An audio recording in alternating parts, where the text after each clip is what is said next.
Well, you can see all the cloudy weather that is located out in the Gulf of Mexico, and it's really been affecting our entire area throughout the morning hours. We haven't had much of a break, and we have not seen those clear blue skies for quite some time. And so we're going to continue with the opportunity for showers to develop for later on this afternoon.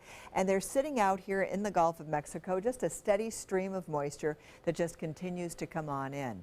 And right now, most of the rains are on the light side. And as you can see, we've been watching them just kind of moving on up, and they've just now started to hit just a couple of places along the coastline. So it's not been an inundation of rain like we had yesterday, but we are expecting to see more showers developing as the day continues, and certainly more cloudy weather has moved on in across the area throughout the day, and that will continue throughout the nighttime hours as well. So we're still watching all of these showers developing, and of course it's all coming in as a result of this abundant moisture that is now in the Gulf of Mexico as a result of a tropical system that is now moving into the Gulf and is moving up towards the areas of Louisiana and Texas. So that's where it's located, but look at all of the moisture that it is spewing across parts of the Gulf Coast area and across the panhandle of Florida as well.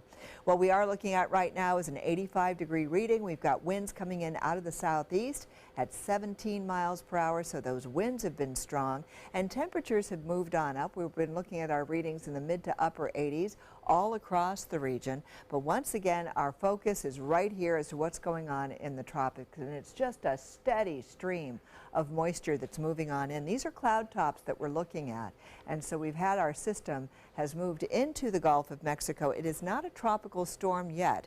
This has been a system that has not shown a great deal of definition, so it could become Cindy, it could become a tropical storm, but right now it is still just meandering across the Gulf at around 10 miles per hour, moving towards the northwest at 10 miles per hour. Winds are still at 40 miles per hour, as they've been all day long. So as it moves into this area of the Gulf, the expectation is we could see anywhere from 10 to 12 inches of rain in some places. Other places away from the center of it will be anywhere from 5 to 8 inches of rain. So copious amounts of rainfall are anticipated across parts of the Gulf and maybe even into the Florida Panhandle. In the meantime, we've got Tropical Storm Brett. Brett is moving towards the west-northwest at around 40 with 45 mile per hour winds. It's moving very quickly at 21 mile per hour winds. And so we're going to continue to pay attention to these two systems and keep you up to date as to what's going on with them.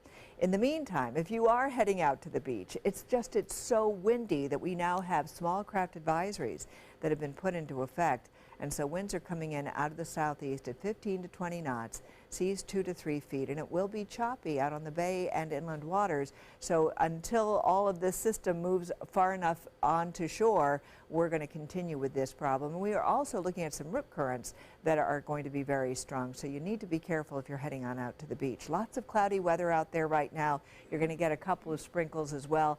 86 degrees is the anticipated high, and we're looking at a Gulf water temperature of 87 degrees. Cloudy tonight, showers and thunderstorms are in the forecast, overnight lows in the mid-70s, and this is what it looks like today. A 60% chance of showers and thunderstorms, 87 degrees for the daytime high, and then after that we're finally going to bring those rain chances down just in time for the weekend.